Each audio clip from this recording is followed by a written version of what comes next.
Hello everyone, welcome to Learn Physics and Mathematics.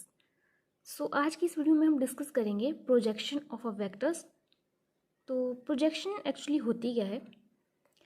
तो अगर आप इसको सिंपल सी लैंग्वेज में समझना चाहोगे तो देखिए यहाँ पे मैंने क्या किया है, दो वेक्टर्स हैं, ठीक है, उनके बीच में एंगल है थीटा। अब आपसे अगर पूछा जाए कि what is the projection of vector A in the direction of vector B, तो इसका मीनिंग है कि जैसे अगर आप यहाँ से इस पर लाइट, ठीक है, यहाँ पे आप जैसे कि यहाँ पे सन है तो यहाँ पे लाइट पड़ रही है, राइट।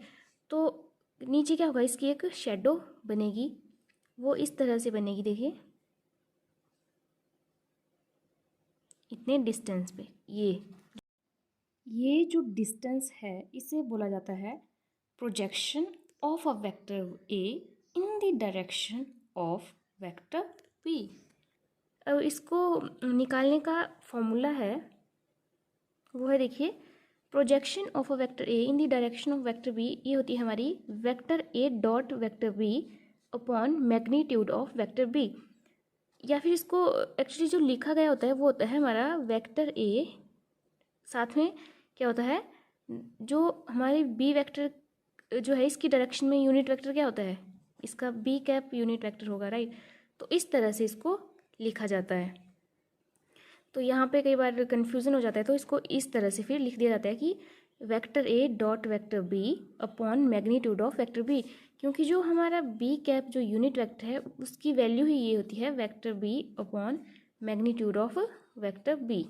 ओके, फिर सेकंड केस आ जाता है कि वेक्टर ए की प्रोजेक्शन तो पता चल गया, कैसे फाइंड आउट करते हैं। सेकंड है कि वेक्टर बी की प्रोजेक्शन वेक्टर ए पे किस तरह से निकाली जाएगी।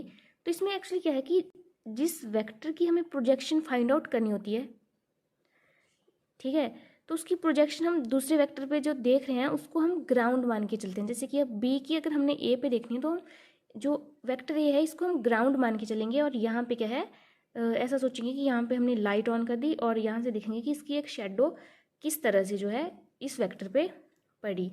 तो अब ये हमारी आ जाएगी, देखिए ये हमारी आ जाएगी vector A dot vector B upon, अब डिनोमिनेटर में हम लिखते हैं जिस डायरेक्शन में हमने प्रोजेक्शन निकालनी है। तो अब हमने वेक्टर ए की डायरेक्शन में प्रोजेक्शन निकालनी है तो हम डिनोमिनेटर में लिखेंगे वेक्टर ए का मैग्नीट्यूड। तो सिंपल लैंग्वेज में आप इसको इस तरह से समझ सकते हो कि जब भी आपसे प्रोजेक्शन पूछी गई हो तो आपने क्या करना है, सिंपल सा ऊपर आपने क्या कर देना है, दोनों वेक्टर्स का डॉट प्रोडक्ट निकालना है, और डिनोमिनेटर में आपने उस वेक्टर का मैग्नीट्यूड लिखना है जिस वेक्टर की डायरेक्शन में प्रोजेक्शन पूछी गई हो। अब यहाँ पे देखिए direction in the direction of B बोला गया है, तो हमने डिनोमिनेटर में मैग्नीट्यूड ऑफ वेक्टर बी लिखा है, और यहाँ पे पूछा गया है in the direction of vector a, तो हमने यहाँ पे डिनोमिनेटर में क्या लिख दिया है, मैग्नीट्यूड ऑफ वेक्टर ए। इसको आप एक क्वेश्चन से देखिए समझिए, हमारे पास दो वेक्टर्स हैं, वेक्टर ए और वेक्टर बी दिए गए हैं, हमसे पूछा गया है projection of vector A in the direction of vector B. अब देखिए ये क्या आ जाएगी हमारी, ऊपर क्या आ जाएगा हमारा vector A dot vector B, और डिनोमिनेटर में हमारा क्या आएगा, जिस डायरेक्शन में पूछा गया है उस वेक्टर का मैग्नीट्यूड। तो ये हमारी आ जाएगी इस तरह से। अब देखिए ए डॉट बी हमारा आ जाएगा आई कैप माइनस 2 जे कैप प्लस 2 के कैप। अब इसका हमने डॉट प्रोडक्ट निकालना है 2 I cap plus J cap plus K cap के साथ, और डिनोमिनेटर में आ जाएगा magnitude of vector A vector B.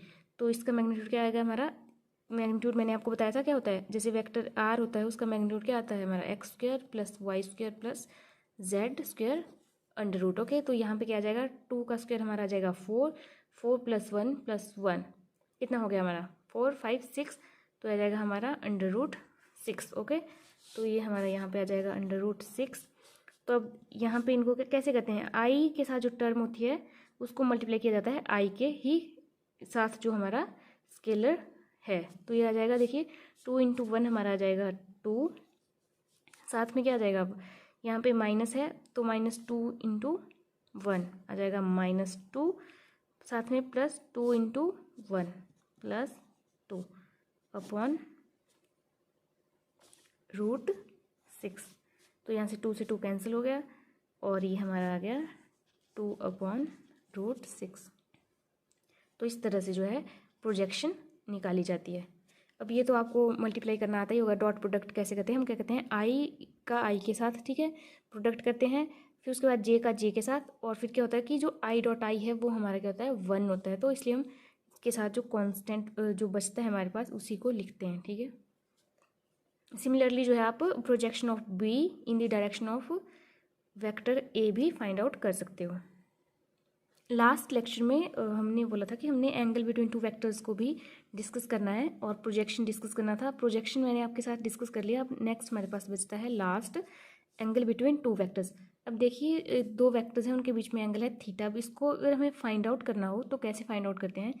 अब देखिए इसका बेसिकली यूज़ किया जाता है कई बार कि आपसे पूछ लिया जाता है कि टू वेक्टर्स क्या परपेंडिकुलर हैं, तब भी आप इस चीज़ का यूज़ करते हो। कई बार पूछ लिया जाता है कि दो वेक्टर्स पैरेलल हैं या नहीं है।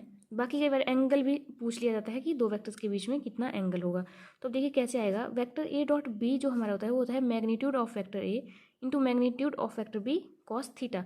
अब कॉस थीटा हमने निकालना है तो क्या आ जाएगा, ये आ जाएगा ए डॉट वेक्टर बी और डिनोमिनेटर में ये क्वांटिटी चली जाएगी, ठीक है। अब ए डॉट बी मैंने आपको पीछे बता दिया कैसे निकालते हैं, और मैग्नीट्यूड भी मैंने आपको बता दिया। क्या करते हैं, जो कंपोनेंट्स हैं एक्स वाई जेड एक्सिस के अलोंग, उनका क्या करते हैं हम स्क्वायर करते हैं, उनको ऐड कर देते हैं। जैसे कि X square plus Y square plus Z square, उसका क्या कर देते हैं अंडर रूट। नेक्स्ट है आप दो वेक्टर्स के बीच में एंगल फाइंड आउट करना चाहते हो, जैसे कि क्रॉस प्रोडक्ट के केस में, तो क्या आएगा हमारा साइन थीटा हमारा आ जाएगा